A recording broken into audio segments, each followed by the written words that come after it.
Session with Dr. Farid Holakouee.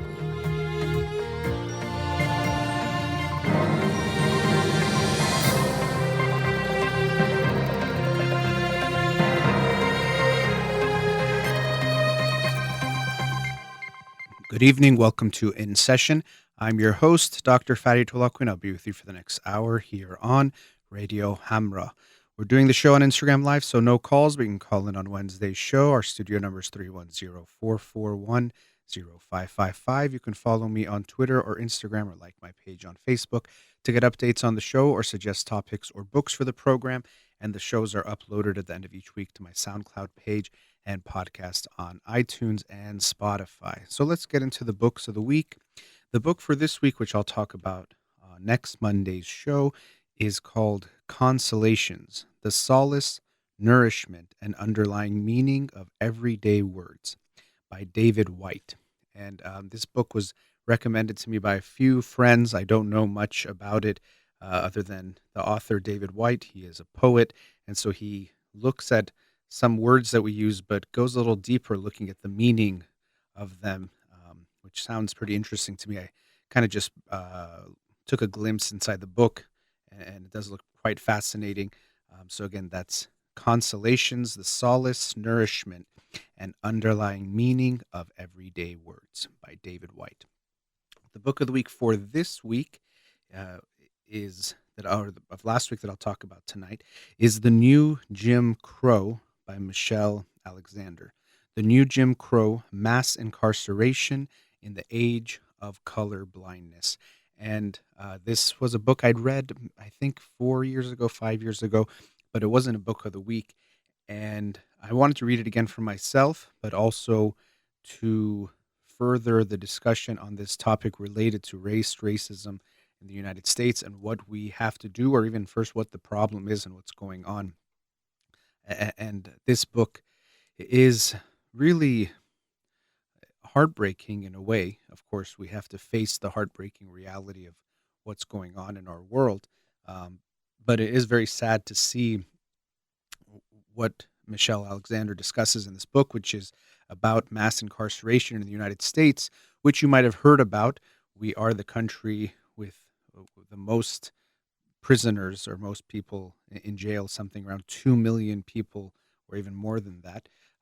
But on top of that, it's not just some snapshot of America, so to speak. It's very much overpopulated with black and brown people. And so this book is suggesting and arguing, and puts a very convincing argument with the facts and the data that she presents, that in the United States we have a prison system that is biased based on race, and that is in some way intentional.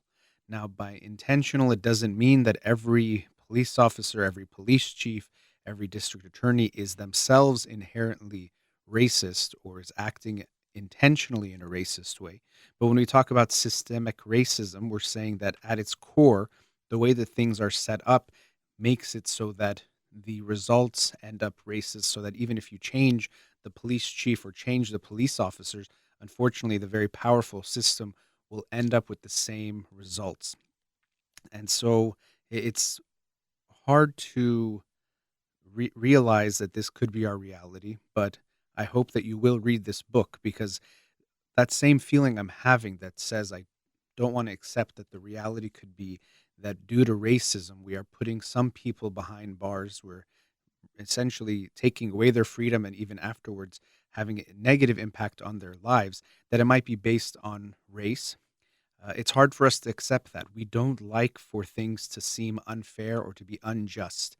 And so either when we face injustice, we fight it, meaning we try to change it, or unfortunately, the easier path, and often the one we take, is to somehow justify it away. Maybe there isn't actually this race issue. People that go to jail, they've done something wrong. So there isn't racism in the system. It's very much about, if you do something wrong, you go to jail. If you don't go to jail. So we don't like to live in a world that's not just, that is unfair. It's a lot easier and more convenient for us to just say, you know what, if that's how things are going. If there are more black and brown people in jail, it's because they're doing more wrong things, and that's it. And that's not about anything unfair or unjust. But when you recognize the facts that are presented in this book, a very important one is, so when we look at this increase in prison population we have in the United States, something like it was around, I forgot, in the 1970s, there's a few hundred thousand. I forgot exactly how many there was. But this huge increase seems very likely to be the result of the quote unquote war on drugs that started in the Reagan administration, which really appears not to be about the crime rate or trying to reduce drugs, but as she posits in the book, very much related to race. And of course, you couldn't explicitly say we want to affect negatively a certain aspect of our population based on race. That had changed ever since slavery and then Jim Crow. Once we had the civil rights movement, you couldn't explicitly talk about race, but using crime in this way, or using people who are having drug issues or selling drugs or using drugs, became a proxy, a way of addressing this issue of being racist in policy without explicitly using that word race, which is what is explained in the book. So when we look at drug use, if we say that so many more people are in jail who are African American or who are black and brown than white people, that would suggest that there's more drug crime or drug use amongst the African American community. But that's not the case. Research shows that we have essentially equal drug use and drug related crimes with black and white people. So there isn't this inherent racism or inherent race difference that would account for more people going to jail for for drug related crimes. That was something that really jumped out to me. I remember the first time I read the book and wanted to look at it in more detail this time. That if you have the same amount of something happening in a population, but then you have several times more people in jail of a certain race when they are already a minority, as far as even the amount of people we have, clearly something doesn't add up. So, it's not a similar crime, of course, but if we talk about speeding, everyone goes a little bit over the speed limit sometimes. And if you found that, let's say, a certain Iranians were getting pulled over 10 times more than everyone else, but everyone is speeding, well, then you would feel like this is very unfair. And then if we were then given this label of being criminals because we have been speeding, but other people are doing it at an equal rate, that would feel very unfair. And in some ways, that's essentially what is happening here. We have people using drugs all over the country, people selling drugs all over the country from different races and different backgrounds, but we somehow end up with the result that some races make up much more, a disproportionate amount of that population. And clearly, that's not okay, that's not fair, and that's not just. So, when you hear people talk about the system being racist, and initially your reaction might be, it can't be. If we're talking about crime, how could that be racist? You either break the law or you don't. But what we're seeing is that it's not that everyone that breaks the law gets arrested. There's definitely a bias, or we see that there's biased numbers as far as the proportion of people who are in jail. But taking a step back, even the title of the book, The New Jim Crow. So after slavery, which was essentially abolished, 1865 was the end of the Civil War. But I think Juneteenth, by the last slave being emancipated, was a little bit after that, but I forget the year. But we're talking about the mid to late 1860s. It wasn't as if after slavery everything was easy for the freed slaves. As you can imagine, we still have racism now. We definitely saw racism back then. And so essentially what started to develop was what was called these Jim Crow laws, which was taken from the name of a minstrel show. And they were these laws that were sometimes very clearly racist, but sometimes they were not as clearly said to be racist. For example, things like having a poll tax or a literacy test to vote. And this could be not asked of everyone. So sometimes they wouldn't tell everyone to take these tests or to pay a poll tax. But this is a way to essentially allow, in the South, for some people to not let African Americans vote who are now recently freed slaves, for example. So his whole system of essentially laws and customs that was going on in the South, especially, that was called the Jim Crow laws or the Jim Crow. It wasn't something official as some kind of doctrine, as in you can look up Jim Crow laws in the U.S. government, but these were things that were going on with and also included things like segregation. So we had white and black schools, white and black drinking fountains, even.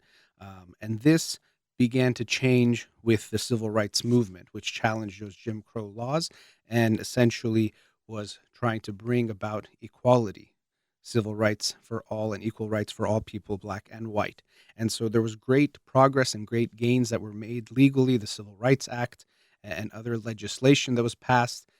Not only were laws passed, but we saw that people's hearts were changing, people's hearts and minds were becoming more aware of the racism and not accepting that racism is okay in the country. And so we saw a movement towards more equal rights and equal rights for African Americans in this country, and it was wonderful. So that was the Jim Crow, and essentially with that civil rights movement and the Civil Rights Acts being passed and the other legislation, it was essentially assumed, well, that's the end of Jim Crow. There's no more, there's equality. And so what this book is titled The New Jim Crow, it's essentially saying that this form of mass incarceration and the whole system that surrounds it is a new form of creating the race dynamic that is beneficial and preferential to whites, but it changes its form. So, as she puts it, when we look at slavery, well, slavery ended. It seems like we have equality now, but then we had the Jim Crow era. So, that same white supremacy and same racism, it transformed its form, but it was still the same basic thing. And when Jim Crow ended around the civil rights, she's saying that to replace that, what came in was this new Jim Crow, mass incarceration, which was sparked by the war on drugs, which disproportionately put black and brown people in jail. In a new guise, we had racism. It wasn't slavery anymore. It was much different. And she gets into how that, of course, is different. We can't say we still live in the age of slavery or it's the same thing, but there's some ways that make it even harder to deal with this issue of mass incarceration, which I will address. So, as I mentioned, when we look at drug use, this is very important in drug related crimes. We see equal rates among whites and blacks. So, this makes it again hard for us to understand why there are more black and brown people in jail for drug related issues. Not only that, with the war on drugs, we saw this acceleration of things like minimum sentences that were mandatory minimum sentences, meaning a judge did not have discretion to say, you know what, in this case, it's not really fair to put this person in prison for having, let's say, a small amount of marijuana for 5 years, but they had no discretion to make that decision. So we saw some shifts in the way that they were treating drugs. And I might, depending on the time, talk about this issue itself, that drug abuse or using drugs can be looked at more as a mental illness or an illness of society rather than something to be punished.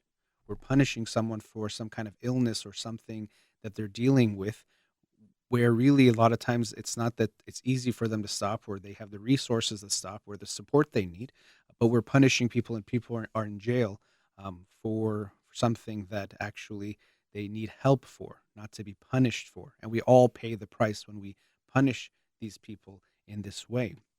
So we have people using in equal rates. And as she talks about in the book, you can imagine they could have done drug raids at any fraternity in the United States. She didn't say it quite in that way, but there was something along those lines, and arrest, people that are doing drugs in those fraternities. And as she puts it, I think 10% of people each year violate drug laws in some way, and many people throughout their life will, or maybe it was 10% throughout life. Nonetheless, it's not something rare. I doubt that could be true. It must be 10% each year. Um, Taking some kind of drug that is illegal.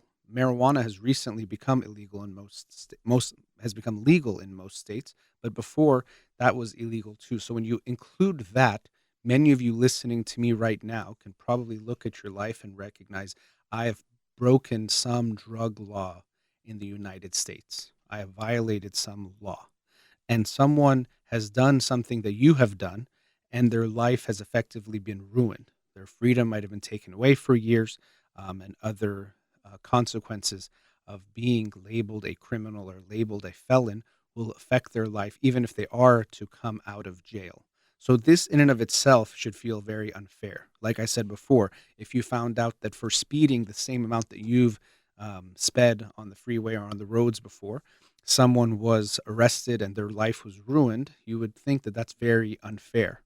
Usually, we'll try to do some mental gymnastics to try to justify why that might be true. But in this book, The New Jim Crow, Michelle Alexander does a great job bringing up different arguments that come up and dismantling those arguments. For example, well, maybe more black people are in jail for drug related crimes because there are more violent crimes going on with drugs with them, but the statistics don't bear that out. The statistics don't show that there's more violent crime going on when it comes to drugs in the African American community or population, but yet we see more arrests in that population as well. So, again, it's a strange thing to see, something that is happening in all walks of life, but we then target only certain groups of people. Because if you do a raid in any home, if you go to some suburban home, you might find some drugs there. If you go to some Hollywood party, you almost definitely are going to find a lot of illicit, illegal drugs. So they could have been doing a war on drugs that focused on rich white people who were doing drugs at parties, but that was not how things were played out. And systematically, they were not played out for many reasons. They were attacking essentially people in the inner cities. And to even say a war on drugs is interesting thing to look at. We are trying to um, wage war on our own people. Yes, drugs can be very harmful. Drugs can be very bad. I think, unfortunately, this reflects some of the American mindset that when something is bad or you don't like it, you try to kill it. You try to wage war against it rather than looking at what else can be done to help this issue. So she outlines very clearly how, from just even searching or looking for who has drugs or is using drugs, all the way to sentencing and what happens afterwards. Every step of the way, you can see racial influences or racism at every step of the way. That blacks are more likely to get things like stop and frisked or searched when they are driving, pulled over for the very reason of searching to see if they have drugs on them, and on till the end. You see how there's racism at every point of the system, which unfortunately leads to this consequence of what she calls an undercast of people who are labeled felons, labeled criminals, and are essentially not considered parts of society anymore, or labeled as second class or even worse citizens. And I'll get into some of that after the break because I'm looking at the time. We're at a commercial break. But I really recommend and hope that anyone, especially in the United States, but around the world, it's a great book, The New Jim Crow by Michelle Alexander. It'll give you a much better understanding of the prison system in the United States, especially when it comes to drug related crimes. So I'll continue talking about the book after the break. We'll be right back. Welcome back. Continuing the discussion on the book, The New Jim Crow, Mass Incarceration in the Age of Colorblindness by Michelle Alexander. So as I was talking about in the first segment, again, highly recommend the book. I hope if you haven't read it, you will, because if you want to be educated about race and racism in America, you have to really look at what the experts are telling us or read more about what's going on. I know a lot of people might be passionate about racism and about Black Lives Matter and want to help, but feeling about it is very important. But we have to also educate ourselves in a sense, prepare ourselves to know the issues better to then ask for what we need or what we need to change. But if we're not informed, it's harder for us to make a positive impact. But so as I was talking about, the book outlines how we see equal rates of drug use and abuse and drug crimes between blacks and whites, but heavily we see the proportion of blacks who are in jail for drug related crimes is much more than would be if we just look at by chance or if we look at what the population would reflect or what we would expect based on the population. So this is not okay. And so the war on drugs, which was declared in the Reagan administration in the 80s, crime was actually going down at that time, or it wasn't that there was some huge uptick in crime that needed this war to be waged. And of course, the U.S. is known for waging wars that we probably don't need to wage. And this was definitely one of them. And unfortunately, rather than being on some outside enemy, the enemy became American citizens who, in some ways, were no longer being counted as citizens with what happened. So, even the way she talks about the militarization of the police when we look at the war on drugs, now we've seen it a lot. And even with the protests, you see police in what looks like more military gear than what we might think of as a police gear. But this happened in part because of the war on drugs, where the police departments were getting beefed up essentially in how they can respond by doing raids, by doing these no knock warrants, which maybe you've heard about from Breonna Taylor, who was killed from a no knock warrant, but she talked about in this book, which was written, of course, before that tragic event. And we see that the police modified its response, that it became essentially trying to make raids, trying to catch people. There were financial incentives. It became this whole machine, unfortunately, and that's why it'll be so hard to dismantle and to change that, because there's money involved, there is the whole system involved. If we even acknowledge that this is going on, it would mean that we'd have to acknowledge the crime that is being committed by the government itself, trying to label people as criminals. It's going to be very hard, but it doesn't mean because it's hard we should not do anything about it. We have to understand what's going on and do something about it. So, again, in every step of the way, we see racism from pre-trial and finding people to being um, charged with different crimes to the way they're sentenced. You probably are aware that things like there's a huge difference. It used to be 50 to 1 to 100 to 1 for crack cocaine versus powder cocaine in the United States, that if you were prosecuted or were caught with crack cocaine, you would be given a sentence sometimes 50 times more than if you had that same amount of powder cocaine, which is really ridiculous. But this was because there was this whole media explosion about crack and crack babies and crack whores, and this whole thing that was being portrayed in the media, that crack was the biggest ill in America and we had to get rid of it. And so by punishing it more severely, somehow that would solve the issue. But of course, it did not. It just ruined more lives of people who actually needed help more than they needed to be punished or hurt in that way. And so, another thing that's important to mention when it comes to this undercaste that she talks about, individuals who are felons essentially, or who are labeled felons because they have committed even a nonviolent crime that might have been related to drugs, is it can affect the rest of their lives. So let's say they serve their time, which is probably too much or unfair when we think about how we're one of the only countries that so severely punishes drug use the way that we do. But someone comes out of jail, you might think, okay, well, that's it. They've served their time, and now their life is okay. So we can't consider them part of this undercaste, or second class citizens. But in the United States, it's so sad when you look at people who are out of jail trying to make it back in their lives. A few things happens. One is you oftentimes are no longer eligible for government benefits, things like food stamps. If you want to live in government housing, you might not be able to apply. When you apply for a job, there's this thing called the box, and there's some people, a movement called ban the box. So if you've been convicted of a felony, very often you have to check a box that says, it'll say, have you been convicted of a felony? I think sometimes it's in a certain amount of time or in your lifetime. And once you check yes, a lot of times some businesses won't even look at you. Sometimes if you want to get licensed for a certain type of work, for example, even as a psychologist, they have a box that we'd have to check. Once you do that, lots of times you won't even be eligible to get that license or to get that job. So it's much harder to get a job, one, because of just people don't want to hire someone who has a felony because of that box. And then also, if you try to get a license of some kind, very often you'll be denied, even if your crime was unrelated to what you would be doing.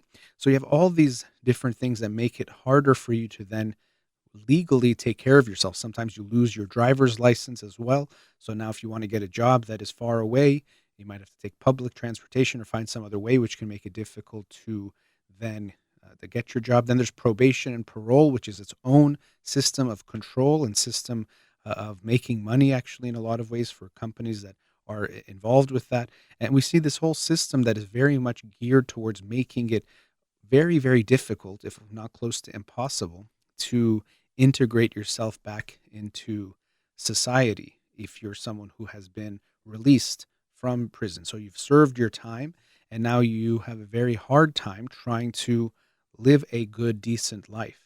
And unfortunately, all of these things will make it more likely that someone might go back to doing illegal activities. If it's hard to get government assistance, hard to find a job legally, hard to get housing, all of these different things are going on. We can understand that it's unfortunately going to push people more towards a life of crime or doing something illegal. And then she mentions this in the book. I'm not saying that people don't have free will, that because you live in a certain area of a city, you have to become a criminal, quote unquote. Actually, I don't even like using it in that way, but to commit these what are considered drug crimes, let's say, it's not that you have no choice, but we have to look at a system as a whole. What are we doing? What are we creating as a society when we have people who are living in poverty and the ways that we do, and there's lack of resources? Well, of course, we know that that's going to have certain effects and a certain impact. And when we then punish these people for doing something that someone else is doing in the suburbs, it's very unfair. But this is where it gets complicated because, see, then you say, well, they committed a crime, so it's their own fault if they are facing consequences. They shouldn't have done the crime if they don't want to do the time. And in this case, the time might be the rest of their lives, whether they're in jail the rest of their lives or the consequences of when they come out of jail.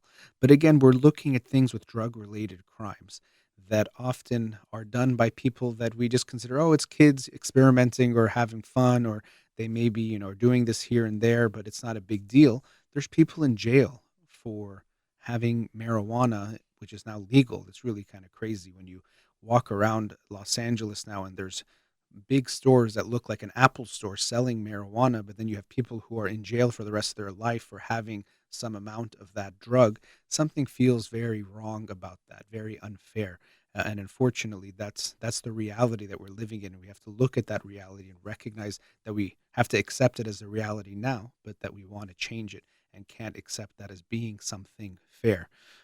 So the way people are treated after they're even released from jail, as she puts it, makes them feel like a second class citizen. And oftentimes they lose their right to vote, either indefinitely or for a certain amount of time. So there's so many ways that we're telling people that have been in jail that you are no longer considered part of us. And that's actually something we feel very strongly when people talk about, you hear politicians, for example, this us and them, or when you talk about criminals, it's very much a them. It's like we have to protect ourselves from them. And when you look at drug related crimes, you recognize that when people are being arrested for something that is very common for other people to do, this quote unquote them that we have in mind is very much a fiction and an imagination that people are so different than us if they've committed some kind of drug related crime. And to then label them as a felon or a criminal and no good. And if they lose their rights, that's fine. Who cares?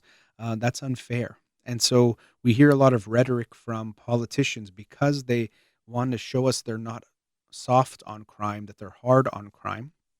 They will show off about how hard they are on crime. And so we've seen, even she points out that Democratic presidents who you might think might be softer on crime, Bill Clinton, he had some, people were concerned that he'd be soft on crime. And even he one time left like a debate or left something early to go see the execution of someone who might have been mentally challenged. Even it's not clear he was aware of his execution, to the point that when he was having his final meal, I think he asked if he could have his dessert the next day. So clearly, he didn't even realize they were going to kill him. But he wanted to show that he was hard on crime, so he went back to Arkansas to see the execution personally. And even Obama, who did not necessarily do a lot to make the drug enforcement or the laws and the prison sentences for people who commit drug crimes much better or much less, or a lot more could have been done. So unfortunately, we still live in this system where it's seen as a good thing to punish people, and punishment as a concept doesn't work or get the job done the way that we think it does. Whether we're talking about with your kids, if you want to punish them to stop doing something bad, it doesn't work. All it does is make them afraid of you, and they might try to avoid punishment to do the thing, but they're not going to um, become better people. And that's just in response to you. As soon as they can get away with it, they will still do that bad thing. So it doesn't really work if you're a parent. But as a society, when we focus on punishment, it doesn't work to help make things better. And probably in the last segment, I'll get into this in more detail about what does it mean when we have a quote unquote justice system. What's the point of it? What are we trying to do when we have a system of quote unquote justice? What is the end goal? And I'm not a legal expert to talk about that, but from a psychological perspective, I can share some thoughts and insights about that. But coming back to the book, it does paint this bleak picture of what we have going on in the United States now, that we have several million people in jail. And this is a lose lose when we have so many people taken away from society. Of course, yes, we can't allow for crime, and she talks about that. It's not that she doesn't think violent crime or crime should be something ignored or a problem, but the way we're dealing with it is not the right way. So, in the next segment, I'll touch some more about things that are brought up in the book, but I'll also talk about some thoughts on punishment and justice and maybe some new ways of thinking about how we do those things. You're listening to In Session with Dr. Farid. We'll be right back.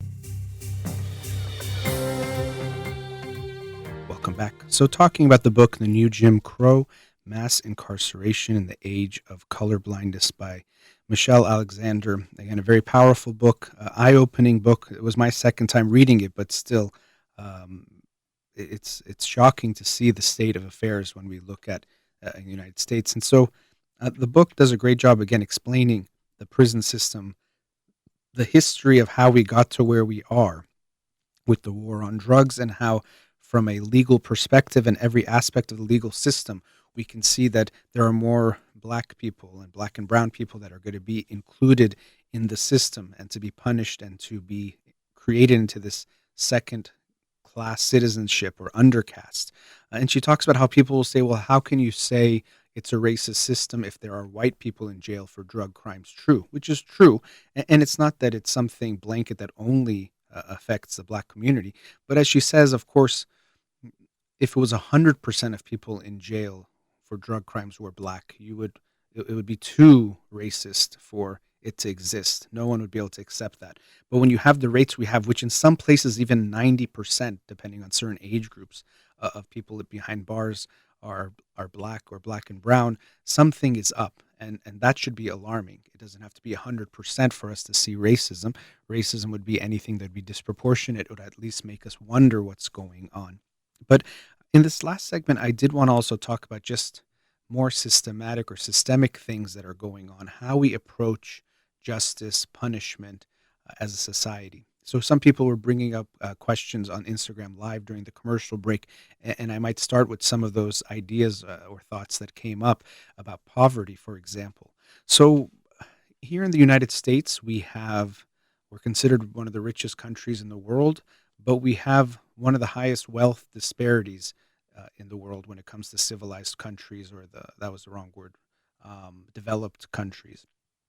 And so when we look at this disparity of wealth that we have, it's very unfair or very surprising to think we have this level of disparity of wealth, where there are so many people living in poverty in a country that is so wealthy, that we have the resources, but it's not reaching certain people. And so I was talking about this in the commercial break with people tuning in on Instagram Live. We take it as a given somehow that um, in the United States, depending on where you live, a child might get a very different education. There are schools in the inner cities that receive much less funding that are doing far worse than schools in another city or other parts of that same city. And how can we be okay with that? That the kids that are born into these different cities, and because of where they're born, they have different levels of education that they're getting, different resources that are being given to them. And unfortunately, this leads to different outcomes. We can see that when you're given different education from a young age and every stage of education, of course, it's going to affect how you are educated, what outcomes you can have, where you go to college, especially in the United States, which is so competitive when it comes to college admission. Of course it's going to have this impact, but we accept these things. And so if you want to reduce crime, one of the best ways to do that is not to put more police out there and to punish people more harshly. If you want to reduce crime, the best way to do that is to reduce poverty. The less poverty you have, you're going to have less crime. The more poverty you have, you're going to have more crime. It just works out that way. If we take care of people in a better way, they're less likely to turn to crime. Again, it doesn't mean that any action someone takes if they're living in poverty is okay, or it means that if you are living in poverty, crime is definitely justified, and you are, completely off the hook as far as your own free will or your own determination of what to do. But when we look at a societal issue, we have to be aware that when we look at crime, rather than thinking of there's a them that are these criminals that are going to act in a criminal way and commit crimes, we should look at the fact that if we have poverty, people living in poverty are more likely to commit crimes. Yes, there might be a small segment of the population, you might say sociopaths or psychopaths, maybe 1% of the population, that might act in hurtful ways no matter what. But even that could be affected by things like abuse from a young age. So even those individuals, if we were to be aware of how we are taking care of our people, would be probably less likely to happen. But in general, when we look at people who we think, well, if they're in jail, they must have been a criminal, we have to look at the resources that are being given to these different people, the way their lives are, and that when we have extreme poverty, we're going to contribute to crime. So how sad that billions of dollars is being spent on fighting this quote unquote war on drugs, which is not really effective, punishing people, rather than if it's being invested to actually take care of people better, and then there will be less crime and people will be safer. We're going to spend money to make sure some guy is not smoking marijuana in his own house in a bad neighborhood, rather than investing money in the schools in that person's neighborhood to take care of them. And really, there's a victimless crime if he's using drugs himself, let's say. Not that I'm condoning or encouraging that, but just the way we're allocating resources doesn't make sense. Why would we focus on trying to punish people who are, um, uh, doing something like selling drugs, or drugs are being used? Even selling drugs, you might say, is different, but still, that's happening in all neighborhoods and being punished in a very unbalanced way. But why not investing more money in helping these people or helping these cities, these individuals living in those cities? So to me, it's very sad that we declared this war on drugs, thinking that somehow, what was the end goal? That we're somehow going to get rid of drugs, get rid of drug use. We've seen that throughout history, and we see that punishing is not a way to get rid of any behavior, but especially something like drug use. If we punish people, unfortunately, they're even more likely, as someone is saying in the Instagram chat, are more likely to do negative things rather than to do positive things. And that's something that I was kind of getting to when you look at what happens, I mentioned in the last segment, when someone is in jail punished. Of course, they're already going to be angry at society, especially if it's for a drug crime that they know other people are committing but not getting punished for. Then you come out and you can't get public assistance, you can't get, you can't vote. It's harder for you to get a job. What do we think is the likelihood that that person is not going to be even more angry with society and want to take it out on society in some way, or the likelihood that that person would want to follow all the laws and really respect a society that has been nothing but mean to him or her? Really, we're creating a scenario that's much more likely to lead to someone wanting to hurt society again. This is that lose-lose that we have. If you punish someone harshly and unfairly, then of course they're going to want to lash out back at you. Why would they want to be kind and good to you when you've been only bad to them? So when we focus on punishing as the main goal in some ways, we don't get a result. We just might feel good in some ways. For other people, even if you're not part of the quote unquote system, you might think, well, it's good we're punishing crime harshly. But we have to be aware that If we're punishing as our main source of trying to make things better, what's the point? And so that's why when we talk about having a quote unquote justice system in the United States, I oftentimes think it's better to think of it as a punishment system. We're not thinking about how to make things just and how to make things better. We're just looking at how can we punish people if they did something bad.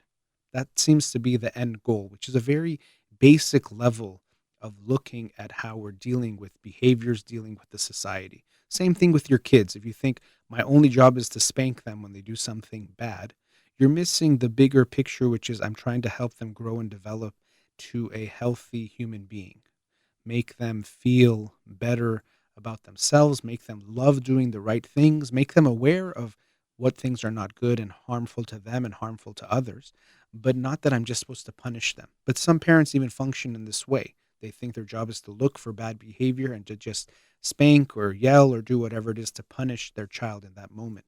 But this doesn't work and it doesn't help that individual and it doesn't also help that relationship. So if you as a parent punish your kids and that's the main way you think you're going to help them, you're not really going to help them grow into a good person. And also you're just going to damage your relationship with them as well. And as a society, we're doing the same thing. If we are just looking to punish people for being bad, we're missing understanding how we can actually help them.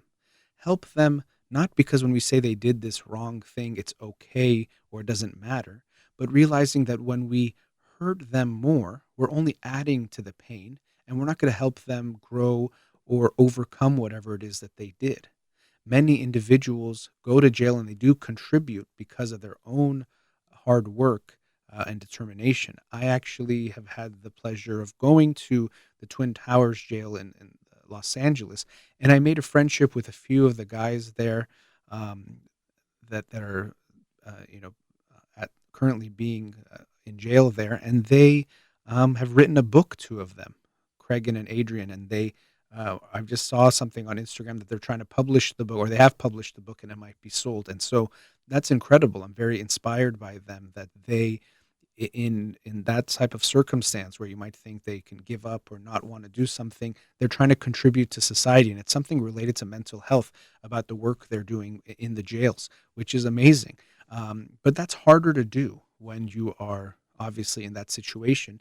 And why don't we try to make things better for individuals who have been uh, even if they have done this quote unquote wrong thing that we think about, but this way that we label them as a criminal and as a felon, essentially we are thinking of them in this way that they are bad, that they are unsalvageable, that all we have to do is punish them and remove them from society. There might be some individuals, again, maybe 1% or not even that, who really it would be very hard. And even with them, I would hope we don't give up on them.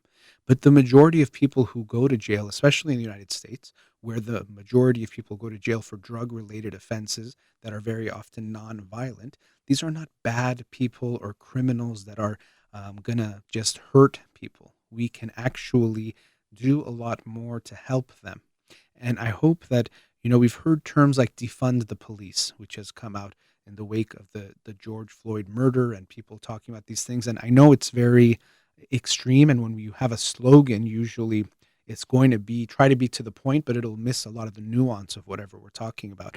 And so when people hear defund the police, they think people mean starting tomorrow, no more police officers anywhere, anyone does whatever they want. But that's not what that means. And I'm not even going to say specifically that's what I'm talking about. But we want to reframe the police or reframe our justice system and our punishment system and the way people are taken care of or not taken care of and being hurt.